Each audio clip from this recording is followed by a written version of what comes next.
నమస్కారం. లక్ష్మి చెప్పే కథలకు స్వాగతం. వీణులతో వీక్షించటానికి సిద్ధం కండి. ప్రియ సఖులు, ఇప్పుడు మనం ప్రముఖ సీనియర్ రచయిత్రి శ్రీమతి రంగనాయకమ్మ గారు రచించిన జానకి విముక్తి ధారావాహిక నుండి 6వ భాగం వినేద్దామండి. విశాలాక్షి లేకపోవటం పెద్ద దిగులుగా ఉంది జానకి. అప్పుడు అర్ధరాత్రి హఠాత్తుగా అన్నయ్యతో వెళ్ళిపోయినప్పుడు ఆవిడతో చెప్పలేదు. తెల్లారి ఏమనుకుందో, వాళ్ళ చంటివాడిని చూడాలని ప్రాణం తహతహలాడిపోతోంది. ఇంకా ఎప్పుడు వస్తారో? విశాలాక్షి భర్త ఇంట్లోకి ఎప్పుడు వస్తున్నాడో ఎప్పుడు పోతున్నాడో అలికిడే ఉండటం లేదు. విశాలాక్షి తండ్రికి బాగోలేకపోతే వెళ్ళిందని, 4 రోజుల్లో వచ్చేస్తానన్నదని ప్రేమీల చెప్పిందే కానీ అప్పుడే వారం దాటింది. పాపం విశాలాక్షి తండ్రికి ఎలా ఉందో. జానకి అత్తకి ప్రేమీలంటే పడదు, అప్పులు చేపనివ్వదని. బెజవాడలో ఎవరు అప్పు కోసం వచ్చినా ఇస్తుందేమో కానీ వెంకట్రావు తల్లి వచ్చిందంటే మాత్రం ప్రేమీల 4 ఉప్పురాళ్ళు కూడా పుట్టనివ్వదు. అదో కోపం వెంకట్రావు తల్లికి. నేనే కాకమ్మా ఉద్యోగం వెలకబెడుతున్నానని మగరాయుడిలా దీని వేషాలు ఎవరికి తెలియవు అని ఇంట్లోకి వచ్చి గుడగుడలాడుతుంది. మళ్ళీ పైకి అనటానికి హడలు. ఒకసారి ఇప్పుడు ప్రేమీల ఆఫీసుకు పోతూ ఉంటే వెనక నుంచి ఈవిడ వెటకారంగా ఏదో మాట అని నవ్వింది. ప్రేమీల ఒక చెప్పు ఊడదీసి వెంకట్రావు తల్లి మొహానికి తగిలేటట్టు విసిరికొట్టి 2వ చెప్పు పట్టుకుని కొట్టడానికి వచ్చింది. వెంకట్రావు తల్లి హడలిపోయి ఇంట్లోకి దూరింది. ఏమిటేమిటని వెంకట్రావు వాకిట్లోకి దూసుకొచ్చాడు. ప్రేమీల ఆగ్రహంగా, నన్ను అడుగుతావేం, మీ అమ్మను అడుగు. ఈసారి ఎప్పుడైనా నా మాట ఎత్తిందంటే ఇంట్లో జరబడి చంపలు వాయి కొట్టేస్తాను, తెలిసిందా? మర్యాదగా ఉండమని చెప్పు అని వార్నింగ్ ఇచ్చి 2 చెప్పులు కాళ్లకు తొడుక్కొని వెళ్ళిపోయింది. ఆ సంగతి విశాలాక్షి చెప్తేనే తెలిసింది జానకి. మొదట్లో ప్రేమీలతో మాట్లాడటానికి జానకి చాలా బెరుగ్గా ఉండేది. తర్వాత కొంత అలవాటైంది. కానీ ప్రేమీలతో మాట్లాడినట్లు తెలిస్తే అత్త ఒప్పుకోదు. జానకి రోజు ఇంట్లో పనులతో కాలక్షేపం అవుతున్నా ఏ సాయంత్రం పూట 2 మాటలు మాట్లాడటానికి ఎవరూ లేక పిచ్చెత్తినట్టు అవుతోంది. వెంకట్రావు ఇంట్లో ఉన్నంతసేపు ఏదో ఒక విషయానికి చీరచీరలాడుతూ రుసరుసలాడుతూ కయ్యానికి కాలు దూతూనే ఉంటాడు. వెంకట్రావు కంపెనీకి పోవటం వలన ఇంట్లో కూర్చుని పెళ్ళాంతో పోట్లాడటానికి వీళ్ళని క్షణాల లోటుని అతని తల్లి సమర్థవంతంగా తీరుస్తూనే ఉంది. కోడలంటే అభిమానం లేకపోతే మానే, గోరెడు జాలి దయ అయినా లేవు కోడలి మీద. ఒక మాట విసరటానికి జంకుండదు, మొహమాటము ఉండదు. రాళ్ళు విసిరినట్టు విసురుతుంది మాటలు. జానకి వచ్చిన దగ్గర నుంచి అత్త వంట మానేసింది, పనులు మానేసింది. ఒక సాయంత్రం వేళ జానకి వాకిట్లో తొట్టి దగ్గర అంట్లు తోముతూ ఉంటే అత్త ఎవరితోనో మాట్లాడటం వినపడి కాసేపు తోమటం ఆపి వింది. గిర్రున కళ్ళల్లో నీళ్లు తిరిగాయి. తలొంచుకొని తన పనిలో తను పడిపోయింది. జానకి అత్త వచ్చిన ఆవిడ దగ్గర తన కష్టాలన్నీ ఏకరువు పెట్టుకుంటోంది. చెప్పుకుంటే సిగ్గు కానీ, మా అన్నయ్య దింపాడమ్మా మమ్మల్ని కుంపట్లోకి, పిల్ల బాగుంటుంది, కుటుంబం మంచిది అని ఒకటే ఊదర పెట్టాడు. ఏం బాగు, నా మొహం బాగు. మా కళ్ళేం మూసుకుపోయాయో. దాని మొహాన ఆ స్ఫోటకం మచ్చలే కనపడలేదు మా కళ్ళకి. ఎన్ని సీసాల పౌడర్లు రంగులు అద్ది మాయపుచ్చారో మాయదారి మొక. తీరా పెళ్లికి వెళ్ళినప్పుడు ఎవరో అన్నారు, పెళ్లి కూతురి మొహం నిండా స్ఫోటకం మచ్చలేనర్రా అని. అప్పుడు నెత్తి నూరు కొట్టుకుంటే ఏం లాభం? కట్నం మాత్రం ఎంత గుమ్మరించారనుకున్నావేంటి? ఏమిటో హైదరాబాద్ సామాధమని మోజు పడ్డామనుకో. చెప్పొద్దు, రాను పోను రైలు ఛార్జీలు దండగ మిగిలింది. కానీ హైదరాబాద్ అయితే ఏం వచ్చి పడింది ఒళ్ళో. తొందరపడ్డాం కానీ పిల్లాన్ని ఇప్పటిదాకా ఉంచితే 2 కట్నం ఊడిపడేది. చేతులు గాలాక ఆకులు పట్టుకుంటే ఏమి లాభం అంది. నువ్వెన్నైనా చెప్పు కానీ మీ కోడలు కుదిరైన పిల్లలేదు. నా కోడలు ఉంది ఎందుకు, ఇక్కడ పుల్ల తీసి అక్కడ పెట్టదు అందావిడ. ఏం కర్మమ్మా, నీ కోడలికి అక్కడ పుల్ల తీసి ఇక్కడ పెట్టేదాకా 10 మంది నౌకర్లను పెట్టి చేయించుకుంటుంది. నీకేం తీయపడమా వదినా? 50,000 కట్నం తెచ్చింది నీ కోడలు. బండెడు సామాను తెచ్చింది. తెచ్చిందిలే, తెస్తే ఏమిటి? అన్ని బీరు వాళ్ళలో బిగించి తాళాలు వేసుకుంది. వేరు కాపురం పెట్టినప్పుడు వాడుకుంటుందిట. ఎందుకమ్మా కోడలు అంత తెచ్చిందని ఇంత తెచ్చిందని గొప్పలు? లేదులే, గిన్నెలు కొత్తవి చెడిపోతాయి అన్నదేమోలే. మా పిల్లాడి సంబంధంలాగా ఏబ్రాసి సంబంధం ఎవ్వరికి వద్దు తల్లి. మీ అత్తగారు ఏం పెట్టారని ఎవరన్నా అడిగితే బిడ్డ తాలెత్తుకోలేకపోతున్నాడు అని చటుక్కున కళ్ళ నీళ్లు పెట్టుకుని ఆ ఏడుపుతోనే మాటలు సాగించింది అత్త. మొన్న మా మేనత్త కూతురు వచ్చింది ఏదో పని మీద. మధ్యాహ్నం పూట నిద్రపోయి లేచి వెంకట్రావుకి వాళ్ళ అత్తగారు పెట్టిన వెండి సామాను చూపించొదినా అంది. ఏం చూపించవు, నా కష్టం ఆ వెండి గ్లాసు, ఆ మజ్జిగ గిన్నె, ఆ పన్నీరు బుడ్డి, ఆ చిన్నం చితకా చూపించాను. పళ్ళెమేది అంది. వాళ్ళు ఇంకా చేయించలేదులే అని ఎలాగో మాట మరిపించాననుకో. ఈ పాడు సంబంధం చేసుకుని నలుగురిలో నవ్వులు పాలైపోయామనుకో వదినా. మా ఏపరాలకి బొత్తిగా జ్ఞానం లేదమ్మా. ఒక్క ఆడపిల్ల, దానికోసం 4 వస్తువులు అమర్చుకునే తెలివి లేదు. అసలు ఆడపిల్ల ఉన్నప్పుడు దాని పెళ్ళికి ముందే అన్నీ అమర్చుకోవద్దు. అవును, ఇందాక పన్నీర్ బుడ్డి అన్నావు, పన్నీర్ బుడ్డి అల్లుడికి వస్తుందా అడిగింది ఆవిడ. ఎందుకు రాదు, మా ఇళ్లల్లో అల్లుడికే వస్తుంది. అయ్యో, ఇంకా ఎన్ని సరుకులు రావాలో. రావలసినవన్నీ ఇచ్చారా? పిల్లకి మొగుడు తేరగా దొరికాడని 3 ఇంచి ఇంట్లోకి దోలేశారు. రెండో మనిషి లేచి వెళ్లే వరకు ఆ ధోరణి అలా సాగుతూనే ఉంది. ఆ రాత్రి వెంకట్రావు వచ్చిన తర్వాత సాయంత్రం అన్నపూర్ణమ్మ అత్తయ్య వచ్చిందిరా అని మొదలుపెట్టి తల్లి కొడుక్కి ఆ సంభాషణ అంతా ఒక్క మొక్క బీరిపోకుండా చెప్పింది. చెప్తూ చెప్తూ అన్నపూర్ణమ్మ మీద కోపం కూడా వెళ్ళగక్కింది. అన్నపూర్ణమ్మ కొడుక్కి అత్తారు స్కూటర్ బండిచ్చారంట. ఈ రోజుల్లో మీసం వచ్చిన మగాడు ఉన్నాడంటే ఎన్నెన్ని లాంఛనాలు పోసి పిల్లనిస్తున్నారు.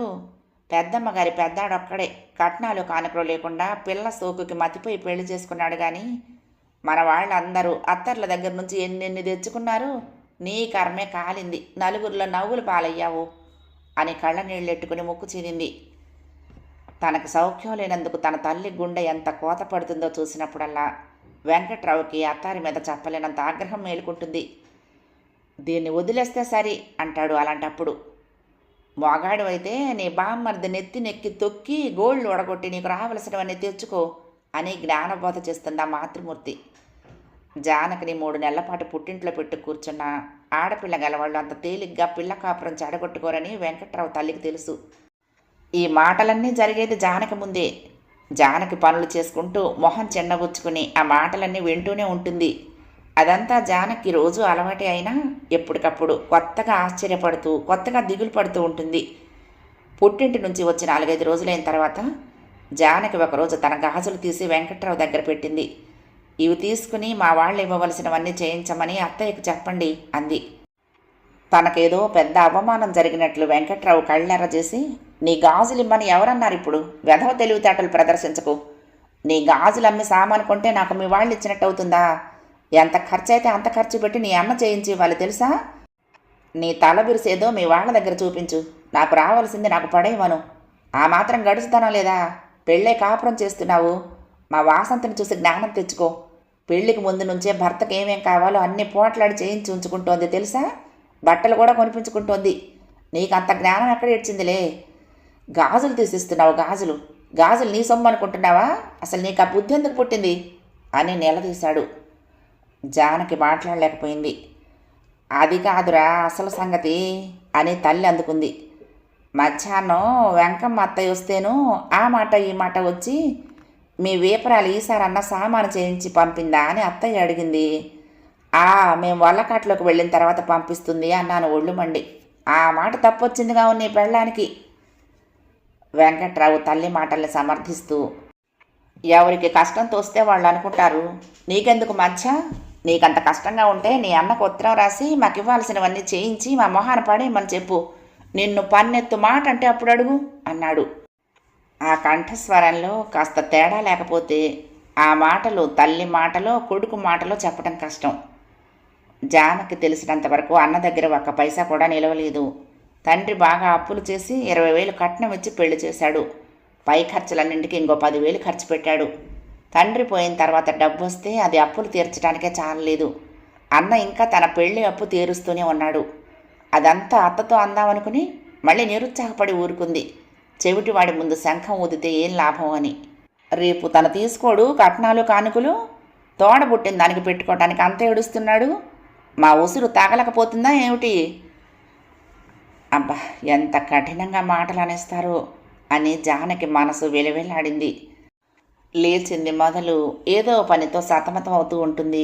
వాళ్ళు సణుగుతూ ఉంటే, దెప్పుతూ ఉంటే, వెటకారాలు చేస్తూ ఉంటే పిచ్చి చూపులు చూస్తుంది.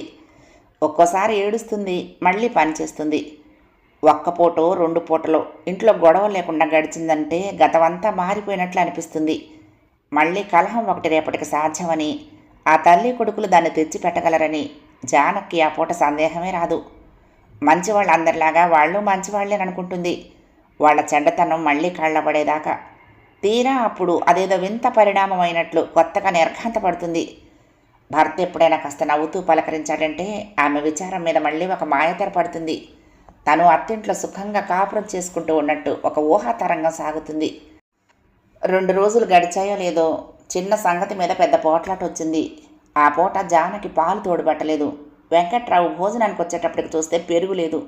ప్రొద్దున్న పాలు తోడేయలేదని గుర్తొచ్చింది జానకి. కొంచెం జంకుతూనే పాలు తోడేయటం మర్చిపోయాను, పెరుగు లేదు, పాలు పోసుకుంటారా అన్నంలో అంది. అతను చాలాసార్లు పెరుగున్నా పాలు పోసుకుంటాడు, అది అలవాటే.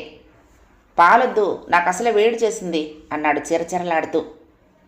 అయినా పాలు తోడెట్టుకోవటం మర్చిపోతారా ఎక్కడన్నా అని అందుకుంది అత్త. పాలు తోడెట్టుకోవటం ప్రపంచంలో ఎవరూ మర్చిపోరా అని జానకి అడగలేదు. చాలా తప్పు చేసినట్లు బాధపడిపోయింది. పెరుగు కావాలంటే దగ్గరలోనే హోటల్ ఉంది. జానకి హార్లిక్స్ సీసా ఒకటి కడిగి తుడిచి సంచిలో పెట్టి తెచ్చి, కొంచెం పెరుగు కొనుక్కురండి, మీ ఇద్దరికి సరిపోతే చాలు అంది జంకుతూనే. ఈ అడ్డమైన పెరుగులు తాగుతాడా వాడు? రోజు చేసే పనికి అంత మరుపేలా వచ్చిందేమిటి నీకు? రేపు ఇంట్లో ఏ చుట్టమో పక్కమో ఉన్న ఇలాగే చేస్తావా? సిగ్గు లేకపోతే సరి. వాడెంతో ఆకలితో నకనకలాడుతూ వస్తే ఇప్పుడెళ్ళి కొట్లన్నీ తిరగమంటావా అని అత్త పోట్లాట మొదలుపెట్టింది. అసలు పాలెందుకు తోడుబెట్టలేదు అని భర్త అధికార హోదాలో ప్రశ్నలు ప్రారంభించాడు. మర్చిపోయాను అంది జానకి జంకుతూ. ఎందుకు మర్చిపోయావు? ఎప్పుడు పుస్తకాలు ముందేసి కూర్చునే దానికి సంసారం ఎక్కడ గుర్తుంటుందిలే అంది అత్త. మాట్లాడవేం అడుగుతూ ఉంటే రెట్టించాడు భర్త. ఒక్క మాటకు 10 సార్లు అడగాలి, ఒక్కసారి అడగగానే మర్యాదగా జవాబిచ్చావా ఎప్పుడన్నా అని మండిపడ్డాడు. వేటగాడు మెత్తనైతే సారి, లేడి 3 కాళ్ళ మీద నడుస్తుందిట అంది అత్త. మనుషులన్న తర్వాత మర్చిపోకుండా ఉంటారా అంది జానకి ఏడుపు కంఠంతో రోషంగా. అప్పటికి చూడరా అది చూడు ఎంత పొగరుమోత్తనంగా జవాబు చెప్తుందో అని అత్త అనగానే, ఎదురు జవాబులు కూడా చెప్తావా అని చెళ్ళున లెంపకాయ వేశాడు వెంకట్రావు. జానకి కుంగిపోయింది. బాధతో చీదరతో చూసింది అతని వైపు. తన వల్ల ఒక్క తప్పు కూడా జరగకుండా వాళ్ళ కోసం పనులు చేయాలని చూస్తూనే ఉంది. ఎప్పటికప్పుడు ఆరాటపడి చేస్తూనే ఉంది. నిష్కారణంగా దెబ్బ కొట్టాడు. జ్ఞానం ఎరగిన చిన్నపిల్లని కొట్టినట్లు కొట్టాడు. జానకి సిగ్గుతో చచ్చిపోయినట్లయింది. వాళ్ళిద్దరి గుణం ఇప్పుడే కొత్తగా తెలిసినట్టు కొద్దిగా చీదరపడింది. అరికాళ్ల కింద మంటలు పెట్టి పైన నీతి సూత్రాలు వల్లిస్తే ఎంత మూర్ఖురాలైనా కదలకుండా నించుంటుందా? ఎంత తెలివి మాలిన దానికైనా అది సాధ్యం అవుతుందా? జానకి సాధ్యం కావటం లేదు. వాళ్ళు చీటికి మాటికి తిట్టినప్పుడు తిమ్మినప్పుడు జానకి బాధే కలుగుతోంది, కానీ సంతోష తరంగాలు పొంగటం లేదు. ఒక పూట ఏదన్నా గట్టిగా గొడవ జరిగితే ఎంత సర్ది చెప్పుకున్నా జానకి మొహం చిన్నబోతుంది. తన పని తను చేసుకుంటూ ముభావంగా తిరుగుతుంది. పుట్టింటికి వెళ్ళి రాకముందు ఈ మాత్రం పట్టుదల ఉండేది కాదు. ఇప్పుడు ఎంతో తప్పకపోతే గానీ మాట్లాడదు. మాట్లాడమేమని దండిస్తే అప్పుడు చెప్తుంది జవాబు. రోజంతా కలిపితే 2-3 మాటలు మాట్లాడుతుందో లేదో. ఇంట్లో మనిషి ఉన్న అలికిడే ఉండదు. జానకి వచ్చి 10 రోజులే అయింది. ఆ 10 రోజుల్లోనూ వెంకట్రావుకి అర్థమైంది జానకి చాలా మారిపోయిందని. జానకి కూడా అర్థమైంది వెంకట్రావు ఏమీ మారలేదని. జానకి వచ్చిన 12వ రోజు వెంకట్రావు నైట్ షిఫ్ట్ నుంచి వచ్చి పడుకుని పొద్దున్న 9 గంటల వేళ లేచాడు. మొహం కడుక్కుని ఇడ్లీలు తింటానికి కూర్చున్నాడు. ఏడ్చినట్టున్నాయి, ఉప్పు ఎక్కువైంది అన్నాడు ఒక్క ముక్క నోట్లో పెట్టుకోగానే. అంత ఎక్కువైందిరా అంది తల్లి వెంటనే. గొడ్లకు పారేస్తే మంచిది అన్నాడు మళ్ళీ. నేను చెయ్యలేదు అందామనుకుంది జానకి. చీకట్నే అత్త లేవగానే ఏ గుణానుందో ఇడ్లీ పని నేను చూస్తానులే అని శనగపప్పు పచ్చడి కూడా తనే రుబ్బింది. ఇడ్లీ పిండిలో ఉప్పు తానే చూసి అప్పుడే ఓ వాయి పెట్టుకుని తన పలహారం కానిచ్చింది ముందు. కొడుకు లేవగానే 2వ వాయి పెట్టింది. అది చెయ్యలేదురా, ఈ పూట నేనే చేశాను అని అత్తే చెప్తుంది కదా, తనెందుకు కలగ చేసుకోవాలని ఊరుకుంది జానకి. వెంకట్రావు సాధారణంగా ఏదన్నా తినే ముందు ఎవరు చేశారని అడుగుతాడు. తల్లి చేసిందైతే నోరెత్తడు. ఏదన్నా అన్నా నవ్వుతూ హాస్యంగా అన్నట్టు అంటాడు. జానకి చేస్తే మాత్రం ముందు వెటకారాలతో ప్రారంభించి ఒళ్ళు దగ్గర పెట్టుకోవాలని హెచ్చరికలు చేసి, ఎలా వండి పారేస్తే అలా తినిపోతాడనుకున్నావా అని పోట్లాటలోకి దింపి చివరికి ఆ తినేది కొంత తినకుండా వదిలేసి రుసరుసలాడుతూ లేచిపోతాడు. ఆ ఘట్టాలన్నీ ఇప్పుడు అభినయించే సదవకాశం కలిగిందనే ఆనందంతో, నాకు తెలవ కడుగుతాను, వంట చేసేటప్పుడు ఒళ్ళు దగ్గర పెట్టుకోరు అన్నాడు. తల్లి ఇరుకున పడి ఇంకా ఏమేం మాటలు నేస్తాడోనని జాంకి. నేనే కలిపారా పిండిలో ఉప్పు, మరీ అంత ఎక్కువైందా, అనేది మరీ చోద్యం, నేను చూస్తే బాగానే ఉందే అని సాగదీసింది. వెంకట్రావు కంగు తిన్నాడు. జానకి మీద మండిపడిపోతూ, ఆ మాట చెప్పవేం, మొద్దులాగా కూర్చుంటావు అన్నిటికీ, ఇదొకటి నేర్చావు బాగా, మొండివాడు రాజు కన్నా బలవంతుడని అని పెద్ద పెద్ద కేకలు వేశాడు. ఇడ్లీలో ఉప్పు ఎక్కువైందని వెంకట్రావు అనగానే ఎవరు చేశారో జానకి చెప్పేస్తే ఆ మాటలన్నీ అనేవాణ్ణి కాను కదా, జానకి ముందు కన్నంలో దొంగలాగా దొరికిపోయేవాణ్ణి కాను కదా అని గింజుకున్నాడు కొంతసేపు. అప్పటికీ తన కేకలు నిరర్ధకం కాకూడదన్నట్లు తల్లితో, పిండిలో ఉప్పు నువ్వు కలిపావని తెలవక అది కూడా మళ్ళీ కలిపిందేమో అన్నాడు. అది నిజం కావచ్చునన్నట్టు తల్లి, ఏమే నేను కలిపిన తర్వాత నువ్వేమైనా కలిపావా అని కోడల్ని అడిగింది. జానకి తెల్లపోయి తలంచుకుని బియ్యం ఏరుతూ, నేను కలపలేదు అంది. ఇంతలో జానకి అని వీధి గుమ్మల్లో నుంచి పెద్ద పీలుపు వినపడింది. సత్యం కంఠం అది. ఇంట్లో వాళ్ళు ముగ్గురు అదిరిపడ్డారు. జానకి మళ్ళీ గట్టిగా పిలిచాడు సత్యం.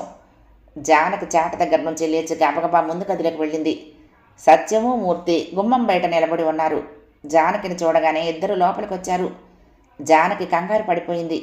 అన్న తన దగ్గరికి వస్తాడని కల్లో కూడా అనుకోలేదు. మూర్తి కూడా జానకి బాగానే తెలుసు. వాళ్ళిద్దరిని ఎలా పలకరించాలో తెలియక తల వాలేసి నిలబడిపోయింది. జానకి కనపడింది మొదలు సత్యం జానకిని పరిశీలనగా చూస్తున్నాడు. జానకి, ఇక్కడికి వచ్చాక ఒక్క ఉత్తరం అన్నా రాయలేదేమిటి, అమ్మ ఒకటే అనుకుంటోంది అన్నాడు. అంతకన్నా ఏం పలకరించాలో సత్యానికి తోచలేదు. బాగున్నావా అందామనుకుని, కనపడుతూనే ఉందిగా ఏం బాగుంది అనుకున్నాడు. అంతలో గుర్తొచ్చి గుమ్మం దగ్గర పెట్టిన 2 సంచులు లోపలికి తెచ్చి గోడ దగ్గర పెట్టాడు. అమ్మ నీకేదో చేసి ఇచ్చింది అంటూ. మూర్తి ఒక కుర్చీలో కూర్చుని అక్కడ ఉన్న పేపర్ చేతిలోకి తీసుకున్నాడు. సత్యం కూడా కూర్చుంటూ జానకితో, నువ్వు కూడా కూర్చో అన్నాడు. వెంకట్రావు వరండాలో నుంచి పెద్ద పెద్ద అంగలేసుకుంటూ పక్క గదిలోకి వెళ్ళిపోవటం వీధి గదిలో ఉన్న ముగ్గురికి కనపడింది.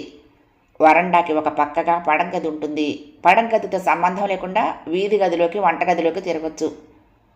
కూర్చో, నిలబట్టం అన్నాడు సత్యం మళ్ళీ జానకిని చూస్తూ. జానకి కాసేపు తటపటాయించి తలుపు పక్కగా ఒక స్టూల్ మీద కూర్చుంది. ఇంట్లో అత్త భర్త తిరుగుతూ ఉండగా మంచం మీద పడుకోవటం, కుర్చీల మీద కూర్చోవటం అలవాటు లేదు. వాళ్ళు ఒప్పుకోరు. జానకి మొహం మీద చిన్న నవ్వన్నా లేకపోవటం, జంకుతూ కూర్చోవటం చూస్తే సత్యానికి అంతా అర్థమైపోయింది. ఎంత చెప్పినా వినకుండా వీడు వెంటపడి వచ్చిందనే కోపం ఇంకా తగ్గలేదు సత్యానికి. అత్తింటి కోడల్లాగే తయారయ్యావు అన్నాడు కొంచెం నవ్వుతూ. జానకి నవ్వలేదు. అలాగే తల ఒక పక్కకు వచ్చి కూర్చుంది. సత్యానికి జాలేసింది. ఆ మాట అనకపోతే బాగుండేది అనిపించింది. ఏం చేస్తున్నావు, ఉత్తరాలే రాయలేదేం అన్నాడు మళ్ళీ. అతి ప్రయత్నం మీద కంఠం పెగుల్చుకున్నట్టు ఊరికే అంది. ఒంట్లో బాగుందా, ఏమన్నా చదువుకుంటున్నావా? మాట్లాడలేదు జానకి. నీ పుస్తకాలన్నీ తెచ్చాను, చాలా టైం ఉంది, పరీక్షలకు ఎలాగో ప్రారంభించావు, రోజు కాసేపు శ్రద్ధగా చదివితే చాలు అన్నాడు. జానకి కంగారు పడి ఏదో అనబోయి చప్పున, నాకు టైం ఉండదు అంది. సత్యం ఆశ్చర్యంగా, టైం ఉండదా, ఏం చేస్తావు రోజంతా అన్నాడు. జానకి మాట్లాడలేదు. టైం ఉండదని జానకి చెప్పిన కారణం సత్యం నమ్మలేదు. వాడి వైపు నుంచి అభ్యంతరం ఉండుంటుంది అనుకున్నాడు. ఒళ్ళు మండిపోయింది. టైం ఉండదంటే ఉండనే ఉండదు. ఇంట్లో పనులు చూసుకుంటూ ఉద్యోగాలు చేస్తూ పరీక్షలకు చదివే ఆడవాళ్ళు బోలెడు మంది ఉన్నారు అన్నాడు. మా అక్క అలాగే చేసింది అన్నాడు మూర్తి పేపర్ చూస్తూనే. చదువులో పడిపోతే అదేం కష్టం కాదు జానకి అని కూడా అన్నాడు. కొంచెం శ్రమ అయినా కష్టపడి చదువుకుంటే రేపేదైనా ఉద్యోగం చేసుకుంటే నీ సంసారానికే మంచిది అన్నాడు సత్యం. నీ సంసారం అనటానికి చీదరేసినా ఇష్టం లేకపోయినా కూడా. మూర్తి వెంటనే అందుకుని, చదువుకున్నాక ఉద్యోగం తీరాలన్న రూల్ లేదు, అప్పుడు ఇంట్లో అందరూ ఆలోచించుకొని కుదిరితే చెయ్యొచ్చు, లేకపోతే లేదు అన్నాడు. తన మాటలు జానకి భర్తకి అత్తకి కూడా సమంజసంగా ఉండాలనే దృష్టితో. సత్యం సంచిలోంచి పుస్తకాలన్నీ తీసి ఎదర కుర్చీ మీద పెట్టాడు. ఇంట్లో పనులన్నీ చేసుకున్నాక చదువుకో, నీ పుస్తకాలన్నీ తెచ్చాను, గైడ్లు తెచ్చాను, టైం ఉన్నప్పుడు తిరగేస్తూ ఉండు అంది. చాలా పాఠాలు అర్థం కావు అంది జానకి విని వినపడినట్లు. అర్థం కావా అని కాసేపు ఆలోచించాడు సత్యం. ఎవరినైనా ప్రైవేటు టీచర్ని కుదర్చడానికి వీలుంటుందా మూర్తి, నీకు తెలిసిన వాళ్ళు ఎవరైనా ఉన్నారా అడిగాడు మూర్తిని. తను చదువుతానంటే టీచర్ని చూడటం ఎంతసేపులే, కొన్నాళ్ళు తనే చదువుకోవచ్చు ముందు అన్నాడు మూర్తి. జానకి వణుకొస్తుంది. వీళ్ళు వెళ్ళాక ఇంట్లో ఎంత గందరగోళం అవుతుందో అని. ఏమన్నా నవలలు అవి చదువుతున్నావా అంటూ సత్యం సంచిలో నుంచి ఇంకో ప్యాకెట్ బయటకు తీశాడు. జానకి ప్రాణం లేచొచ్చింది. నవలలుంటే ఎంత కాలక్షేపమో. పరీక్షలకు చదివితే ఒప్పుకోరు కానీ నవలలు అయితే పర్వాలేదని సంతోషం వేసింది. సత్యం ఒక్కొక్క పుస్తకం తీసి చెల్లెలకిస్తూ, అతడు ఆమె, కొల్లాయి కట్టితేనేమి, కాలాతీత వ్యక్తులు, దేవదాసు, గోర్కి, నా బాల్యం, పేకమేడలు, చలం, స్త్రీ, మైదానం అంటూ 10-12 పేర్లు చదివాడు. అన్న కొంచెం నెమ్మదిగా మాట్లాడితే బాగుండనిపించింది జానకి. ఆయన నిద్రపోతూ ఉంటే ఇంట్లో చప్పుళ్ళు కాకూడదు. గాలికి క్యాలెండర్ రెపరెపలాడినా, కిటికీ దగ్గర పిచ్చుకలు కిచకిచలాడినా కూడా కోపం వచ్చేస్తుంది పెళ్ళాం మీద. నేను చూసుకుంటానులే అంటూ జానకి అన్న చేతుల్లో నుంచి పుస్తకాలన్నీ తన ఒళ్ళోకి తీసుకుంది. చలంగారి పుస్తకాలు ఇంకా తెద్దామనుకున్నాను. సరే ఇవి ముందు చదువులే, ఇవన్నీ తొందరగా చదువు, రోజుకొక పుస్తకం చదివేయి. చదవటం అంటేనే బద్ధకం నీకు, కళ్ళాపులు వేయమంటే వేస్తావు అందరి వాకిళ్లలోనూ విసుక్కున్నాడు సత్యం కొంచెం కోపంగానూ హాస్యంగాను. ఆ ఇంట్లోకి వచ్చే ముందు వీధి వాకిట్లోకి రాగానే చూశాడు. వాకిలంతా కళ్ళాపి వేసి అద్దంలా ఉండటం. అప్పుడే అన్నాడు మూర్తితో, ఇది జానకి పనే, వీళ్ళకి చాకరీ చేయటానికే వచ్చింది ఇక్కడికి అని. వెంకట్రావు లోపల గదిలో ఉన్నాడని సత్యానికి తెలుసు. తన మాటల వల్ల వాడి పాటికి చచ్చి ఉంటాడని సత్యం అంచనా. ఇంకా బతికి ఉంటే కనీసం వాడికి స్పృహ తప్పించడం తన కర్తవ్యమని సత్యానికి గాఢమైన నమ్మకం. జానకి చలంగారి పుస్తకాలు ఏమైనా చదివావా ఇంతకుముందు అన్నాడు గట్టిగా, ఇంకా ఎవరికో వినపడాలన్నట్లు. వెంకట్రావు లాంటి మగాళ్ళకి చలం సింహస్వప్నమని సత్యం ఎరుగును. జానకి హడలిపోయి బిక్కమొహం వేసింది. మూర్తి సత్యాన్ని కోపంగా చూశాడు. వచ్చేప్పుడే సత్యానికి ఎన్ని హితబోధలు చేయాలో అన్నీ చేశాడు. నీ ప్రవర్తన వలన జానకి ఇబ్బంది రాకుండా చూడు, తెలిసిందా? మన దారిని మనం వచ్చేశాక అతనేం గొడవ పెడతాడోనని ఆలోచించి మాట్లాడి, తెలిసిందా అని మరీ మరీ హెచ్చరించాడు. తెలిసింది కానీ అబ్బా వాడిని చంపేయాలోయ్, ఈ జానకి ఒకటి చెప్పినట్టు వినదు అని తెగ విసుక్కున్నాడు సత్యం. మూర్తి నవ్వి, నువ్వే జానకమైతే ఏం చేసేవాడివి అన్నాడు. నేనే జానకనైతేనా పెళ్లి పీటల మీద వాడిని 4 గుద్దులేసి చంపేసేవాడిని, లేకపోతే ఆ మర్నాడన్నా అన్నాడు సత్యం. మూర్తి నవ్వేస్తూ, నీ పిచ్చి మాటలకేం కానీ ఇప్పుడు జరగాల్సిందేదో చూడు, అక్కడ కాస్త జాగ్రత్తగా ప్రవర్తించు. వాళ్ళిద్దరికీ ఎలాగ పెళ్ళైపోయింది, వీలైనంత వరకు వాళ్ళని కలిపి ఉంచడానికి ప్రయత్నించాలి. నువ్వు కొంప ముంచే మాటలేమీ మాట్లాడుకు అన్నాడు. ఇప్పుడు మునిగేదేముందిలే, జానకి కొంప వాడితో పెళ్ళినాడే మునిగింది, మన జాగ్రత్తలు అవి ఏమీ పని చేయవా పశువు దగ్గర అన్నాడు సత్యం. జానకి వాళ్ళ గేటు దగ్గర కూడా మళ్ళీ హెచ్చరించాడు మూర్తి సత్యాన్ని. సరేలే సరేలే అన్నాడు సత్యం. కానీ వెంకట్రావుకి చెర్రెత్తించే పని ఏదో ఒకటి చేయాలని సత్యానికి మహా ఉత్సాహంగా ఉంది. అందుకే చలం పేరు అంత తొందరగా వదలదలుచుకోలేదు. జానకి చలాన్ని పొగిడేవాళ్ళు ఉన్నారు, తిట్టేవాళ్ళు ఉన్నారు. రెండుకి కారణాలు ఉన్నాయనుకో. ఆయన పుస్తకాల్లో మంచి ఉంది, చెడ్డ ఉంది. ఏది ఎక్కువ మనం నిర్ణయించుకోవాలి. నువ్వే చదివి చూడు, నీకు ఎలాంటి అభిప్రాయం కలుగుతుందో చూడు. ఇంకా వేరే రచయితల పుస్తకాలు కూడా ఉన్నాయి, జాగ్రత్తగా అన్నీ చదువు. టైం లేదనటం ఉత్త తెలివి తక్కువ మాట. రోజుకి 24 గంటలు వాడుకో మానుకో అన్నాడు శ్రీశ్రీ. నీకు శ్రద్ధ ఉంటే బోలెడు చదువుకోవచ్చు. ఇక చాలించమన్నట్లు మూర్తి సత్యం కాలు నొక్కాడు. తన ఒళ్ళో ఉన్న పుస్తకాలను జానకి ఆసక్తిగా చూస్తుంది. జానకి అత్త సత్యాన్ని కాస్త మర్యాద చేయాలని చూస్తుంది. ఇంటి దగ్గర అందరూ బాగున్నారా నాయనా? అందరూ ఎవరున్నారులే, మీ అమ్మగారు బాగున్నారా అంది వంటింటి గుమ్మంలో నుంచుని. ఎవ్వరం బాగలేవండి. జానకి దగ్గర నుంచి ఉత్తరం లేదు, పత్రం లేదు. ఎలా ఉందో ఏమోనని మాకు మాతే లేదు. దాని జీవితం సుఖంగా ఉండే వరకు మా అమ్మకి బాగుండదు, నాకు బాగుండదు సత్యం గబగబా అన్నాడు. అత్త నిర్ఘాంతపోయింది. ఏం మీ జానకి జీవితానికి పోయే కాలం ఏమొచ్చింది అనేద్దామనుకుంది కానీ ధైర్యం చేయలేకపోయింది. 3 నెలల క్రిందట తన కొడుకు విషయంలో సత్యం చేసిన కిరాతకం శుభ్రంగా గుర్తుంది. జరిగింది జరిగినట్లు కొడుకు చెప్పకపోయినా చెప్పినంత మట్టుకే గుండె లవిసిపోయి, వాడితో నువ్వెందుకు పెట్టుకున్నావురా అని అప్పుడు కాసేపు రాగం తీసిన సంగతి కూడా బాగానే గుర్తుంది.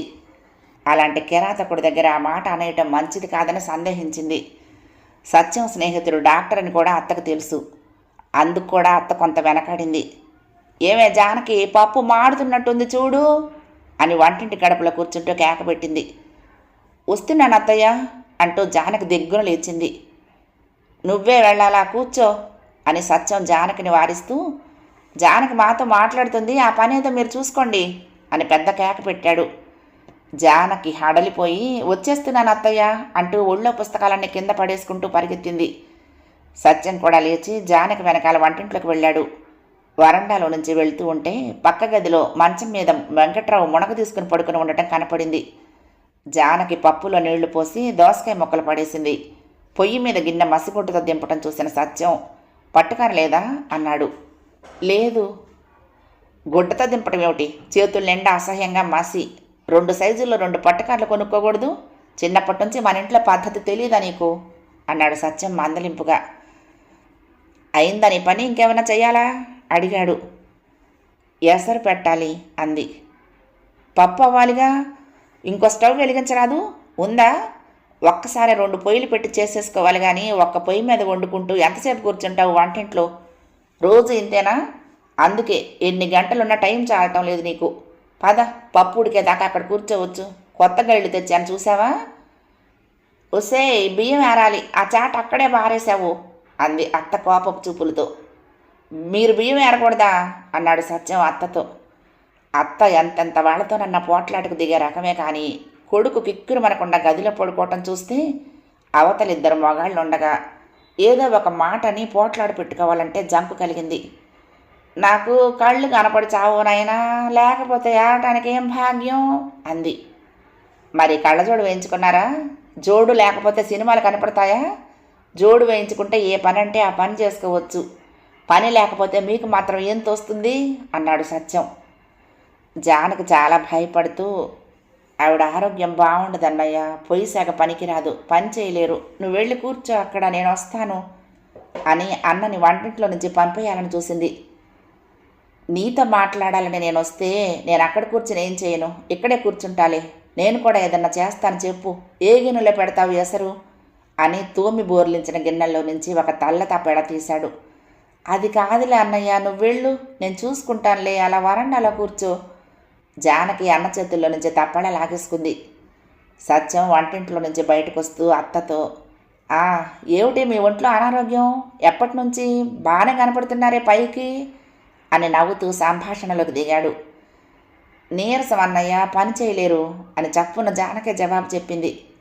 అదే నీరసం ఎందుకు అని డాక్టర్కి చూపించుకున్నారా? బీపీ ఏమన్నా ఉందా? మూర్తి మీకు బాగా తెలిసిన వాడేగా, అతని దగ్గరికి వెళ్తే జాగ్రత్తగా చూస్తాడుగా అన్నాడు. ఇప్పుడు డాక్టర్లు మందులునా, రేపో మాపో చచ్చేదానికి అంది అత్త విరక్తి ప్రదర్శిస్తూ. అన్న పెడీమని ఏదన్నా అనేస్తాడేమోనని జానకి హడలిపోతూ, నువ్వు వెళ్ళి అక్కడ కూర్చో అన్నయ్య, నేను వస్తున్నానులే అని బతిమాలే ధోరణిలోకి దిగింది. జానకి అడ్డుపడకపోతే సత్యం పెడీమని జవాబు చెప్పేవాడే. నీకు డాక్టర్లు మందులు అక్కర్లేదు కానీ చచ్చే ముందు కోడల్ని సాధించడం పీడించడం కావాలేం అని నెత్తి మీద ఒక్కడి పెడదామనుకున్నాడు. ఆడవాళ్ళంటే సత్యానికి చాలా గౌరవం. అయినా ఈ రకం ఆడవాళ్ళంటే మాత్రం మండిపడిపోతాడు. వీళ్ళు మగవాళ్ళ లాంటి పశువులే అంటాడు. సత్యాన్ని చూస్తే అత్తకి మనసులో కొంచెం ముచ్చటగానే ఉంది. తెల్లగా చాకులా కుర్రాడు, ఉత్సాహవంతుడు, హైదరాబాద్లో ఉద్యోగం చేస్తున్నాడు. వాసంతిని చేసుకుంటే నిక్షేపంలాగుండును అనుకుంది. వీళ్ళు అడగటం, సత్యం కాదనటం అంతా గుర్తొచ్చి, పోనిద్దు, భూమి మీద వీడొక్కడే మగాడా, వీడొక్కడే ఊడిపడ్డా, దానికి ఎక్కడ రాసి పెట్టుందో అని సత్యం మీద కోపం గుర్తు తెచ్చుకొని సరిపెట్టుకుంది. సత్యం గడప పక్కనే ఉన్న బియ్యం చాట తీసుకుని, నేనేరుతూ ఉంటానులే, నువ్వు తొందరగా రా అన్నట్టు, మేమిక్కడ భోజనాలకు ఉండము, మా కోసం అక్కర్లేదు అన్నాడు చెల్లెలితో. అదేంటబ్బాయి, ఆ మాత్రం ఒక్క పూట భోజనం పెట్టలేమనుకున్నావా అని అత్త రాగం తీస్తూ ఉంటే వినిపించుకోకుండా సత్యం బియ్యం చాట పట్టుకుని మూర్తి పక్కకు వెళ్ళి కూర్చుని బియ్యం ఏరటం మొదలుపెట్టాడు. మూర్తి చేతిలో పేపర్ పక్కన పెట్టి తను కూడా బియ్యం ఏరుతూ చిన్న కంఠంతో, ముసలమ్మని హడలు కొట్టావే అని నవ్వాడు. జానకి భయపడుతోంది కానీ లేకపోతేనా అని నిరుత్సాహపడ్డాడు సత్యం. వెంకట్రావు పక్క గదిలో మంచం మీద ఎలా బెగదీసుకుని పడి ఉన్నాడో చూపిస్తూ కుర్చీలో వెనక్కి వాలి కాళ్ళు పొడుగ్గా నేగడదన్ని కళ్ళు మూసుకుని అభినయిస్తూ చూపించాడు. మూర్తి గట్టిగా నవ్వబోయి కర్చీఫ్తో ముక్కు నలుపుకుని నవ్వు ఆపుకున్నాడు. జానకి వచ్చి బియ్యం చాట తీసుకువెళ్ళింది. గోడవారిని పెట్టిన సంచి తీసుకుని సత్యం మళ్ళీ వంటింట్లోకి వెళ్ళాడు. జానకి, ఈ కారపూస నేను అమ్మ కలిసే చేశాము. మిఠాయికి సుశీల గారు సాయం చేసింది అన్నాడు సంచిలో నుంచే డబ్బాలు తీస్తూ. అత్త సత్యం మాటల్లో మాట కలుపుతూ, మిఠాయి అంటే బెల్లం మిఠాయేనా? మా వెంకట్రావుకు చిన్నప్పటి నుంచి బెల్లం మిఠాయి అంటే ఓహో, మీ అబ్బాయికి కూడా ఇష్టమేనా? జానకి ఇష్టమని బెల్లంతో చేసావులేండి అని డబ్బాలు గోడవారణ పెట్టాడు. అత్త మొహం మార్చుకుంది. వంటిల్లు చాలా చిన్నది, అలమర్లు లేవు. డబ్బాలు సీసాలు అన్నీ గోడ పక్కన పెట్టుకోవాలి. డబ్బాలన్నీ ఇలా నేలంతా పరిచి పెడితే ఇంకెక్కడ తిరుగుతారు? చిన్న చెక్క బీరువా కొనుక్కుని ఇవన్నీ అందులో సర్దుకుంటే ఎంత బాగుంటుంది అన్నాడు సత్యం చెల్లెలతో. చెల్లెలకి బీరువాలు కావుడి పెట్టెలు సారి పెట్టావుగా మరి అని వెటకారపు నవ్వింది అత్త సరసంలాగా. ఏం సంపాదిస్తున్నాడుగా మీ పుత్రుడు, కావలసినవన్నీ కొనుక్కోమనండి, ఒకరి పెట్టాలని ఎదురు చుట్టం ఎందుకు? పెళ్ళిన జవాబు చెప్పాడు సత్యం. నీ చెల్లెలు సుఖపడాలని పెట్టుకుంటావు కానీ మా కోసం పెడతావా ఏంటి అని అత్త రాగం తీసింది. బీరువాలు కావుడి పెట్టెలు తట్టలు బుట్టలు మా చెల్లెలు ఒక్కతే వాడుకుంటుందా? వాటితో మీకేం అవసరం ఉండదా? మా పిల్ల రాకముందు మీరు తిళ్ళు తినలేదా, వంటలు చేసుకోలేదా? గిన్నెలు ముంతలు కూడా అక్కడి నుంచే తెచ్చుకోవలసి వస్తే మా పిల్ల ఎక్కడికి రావటం ఎందుకంట అని వాదనకు దిగాడు సత్యం, అత్తతో తాను హాస్యంగా అన్నట్టు. మొగుడు అక్కర్లేదా ఏమిటి నీ చెల్లెలకి అంది అత్త. అసహ్యం వేసింది సత్యానికి. కోపం ఆపుకోలేక, ఏం మీ అబ్బాయికి భార్య అక్కర్లేదా? మా పిల్ల కాకపోతే ఇంకో పిల్లైనా కావాలా అక్కర్లేదా అన్నాడు. అత్త ఏడవలేక నవ్వుతూ మొహం వేళ్లాడేసింది. 6వ భాగం సమాప్తం. ప్రియ సఖులు, ఈ కథ మీకు నచ్చితే తప్పకుండా లైక్ చేయండి, షేర్ చేయండి, కామెంట్ చేయండి, సబ్స్క్రైబ్ చేసుకుని నన్ను ఎంకరేజ్ చేయండి. ఉంటానండి. ప్రేమతో లక్ష్మి, కృష్ణాతీరం దుర్గమ్మ సన్నిధానం. నమస్తే.